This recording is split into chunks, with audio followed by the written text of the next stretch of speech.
You won't believe what just came out about Bayo, and trust me, nobody saw this coming. Moments ago, shocking details leaked online. Details Bayo prayed will stay hidden forever because what she went through behind those hospital walls is far more heartbreaking than anyone imagined. Why were there no hospital photos? Why did everyone stay silent? Well, now we finally know the truth, and brace yourself because according to her closest friend, Betty begged them. No pictures, no posts, not even a whisper online of whatever was going on. But that is not all. Wait until you hear the real reason she hid her final days from the world, a reason that will leave you frozen. From the fear of ruthless trolls, to protecting her children from ever seeing her at her weakest moments, to stopping any online fundraisers from exposing her pain. This story takes a turn you will not be ready for. Stay right here because what happens next is going to change everything you thought you knew about Bayo's final battle. Mid-October 2025, Bayo started showing signs that something was not right. Her closest friend and fellow gospel musician, Mary Wanjiru, or professionally known as Shirowa GP, began noticing changes. Betty, who was normally vibrant and full of energy, seemed to be a bit exhausted and withdrawn. There were moments during their chama meetings when Bayo would ask for rest, complaining of fatigue that seemed to overwhelm her without warning. According to Shirowa GP, Betty looked unusually quiet and tired during this period. At first, they all assumed it was just the stress of life, the demands of ministry, motherhood, and marriage. After all, Betty has always been a fighter, someone who pushed through the challenges with determination and faith. But the fatigue persisted. Then came the dizziness, the bleeding that wouldn't stop, and the difficulty in breathing that made even simple tasks feel like climbing a mountain.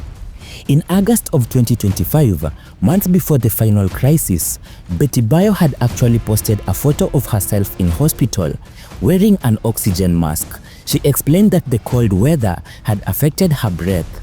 It was a brief glimpse into struggles she was facing, but nobody realized it was a warning sign. By mid-October, the symptoms could no longer be ignored. Bayo's body was sending distress signals, but she still didn't know what was happening. The exhaustion wasn't normal tiredness. The bleeding wasn't just her menstrual cycle. Her body was fighting a war on the cellular level, and it was losing.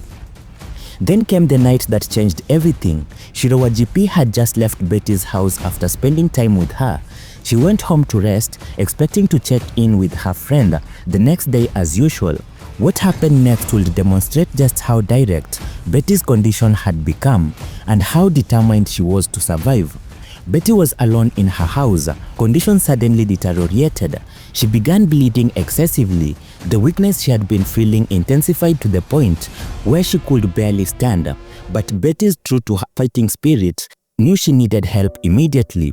Despite her condition, she dragged herself downstairs, leaving a trail as she went. She managed to get to her car and alert her neighbors. The neighbors rushed her to the hospital, and when they arrived at AAR Hospital on Kiambu Road late that night, they faced an immediate obstacle. The hospital required a deposit of 260,000 Kenyan shillings before they could admit her. Betty didn't have the money on hand. The neighbors didn't have the access to those funds in the middle of the night, and time was ticking. Betty was deteriorating. Finally, someone managed to reach Shirowa GP. Despite the late hour, Shiro acted immediately. She contacted another friend named Jenna, and together they scrambled to come up with the required deposit. Eventually, the 260,000 shillings was paid, and Betty was finally admitted to AAR Hospital.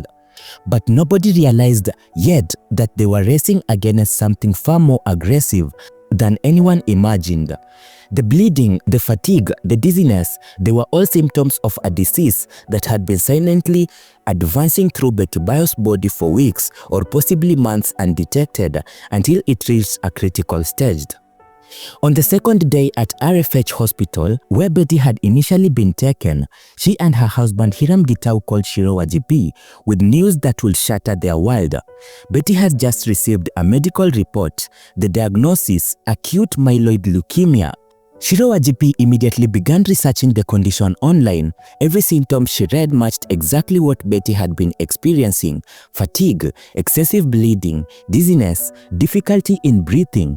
And the pieces of the puzzle fell into place with a terrifying clarity. It's well gone. What? This explained why Betty had seemed fine to most people, even as her body was being ravaged from within.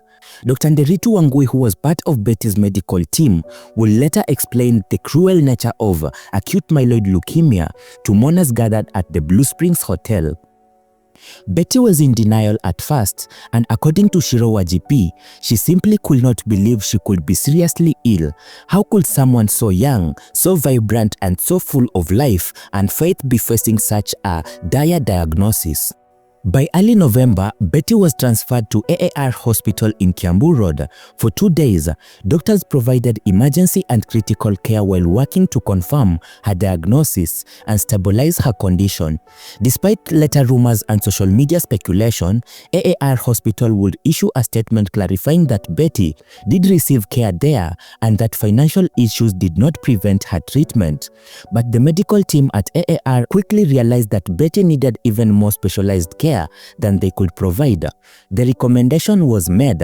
She needed to be transferred to Kenyatta National Hospital's private wing, where specialists in treating aggressive cancers could take over her case.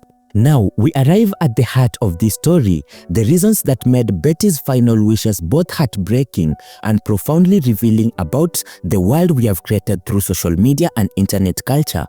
Shiro GP, speaking publicly after Betty Bayo's death, revealed her friends' reasoning with painful honesty.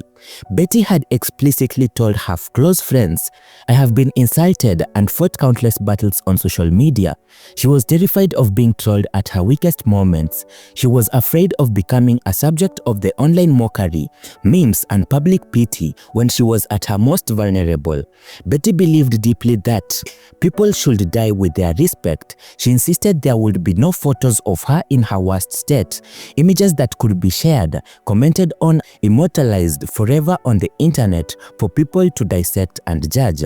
But it went even deeper than just avoiding trolls. Betty also begged her friend not to start any online fundraising campaigns or pay bills for her treatment. Why?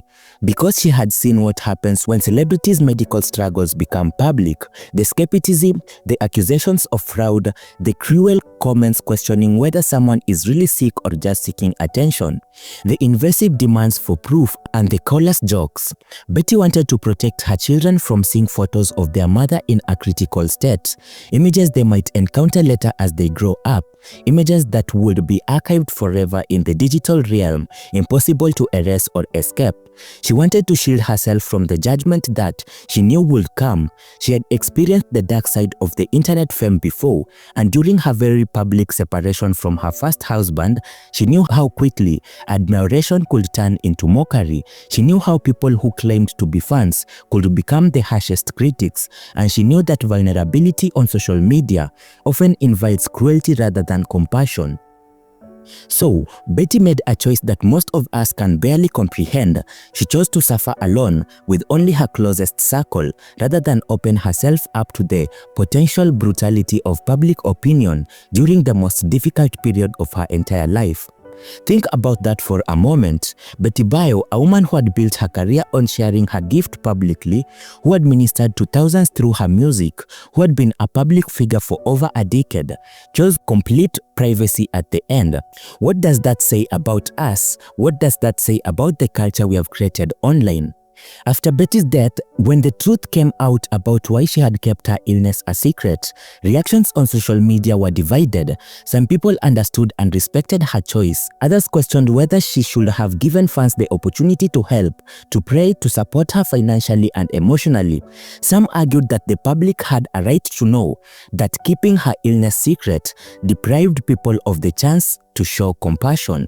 But here is what those critics were missing out. Betty didn't owe anyone her suffering. She didn't owe anyone access to her most vulnerable moments. She had given her music, her ministry, and her talent to the public for years. Her final battle was hers to fight on her own terms. Betty Bayo's choice to keep her battle private was an act of self-preservation, a final boundary she drew to protect her dignity, her children, and her legacy. She had experienced enough to know that compassion and cruelty often exist side by side on social media, and she couldn't risk which one would dominate her story. Her friend Shiro Wajipi honored Betty's wishes completely, even when it was difficult, even when it meant coordinating everything behind the scenes with a small group, while the rest of the country remained unaware. That level of loyalty and respect for someone's final wishes is remarkable in an age where privacy is increasingly rare and everything becomes content. The question we must ask ourselves is not whether Betty made the right choice. The question is, what kind of online culture have we created that made Betty feel she needed to make that choice in the first place?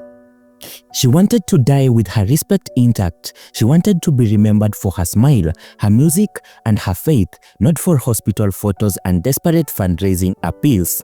Betty Bayo's final message to the world, posted just hours before her death, was, "I can do all things through Jesus Christ who strengthens me."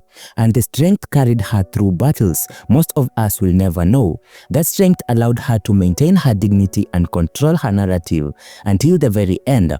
That strength is what she wanted to be remembered for. Rest in peace, Betty Bayo. You faced your final battle on your own terms, with dignity intact and respect preserved. Your 11th hour has passed, but your legacy endures. May we learn from your story, and may we always do better.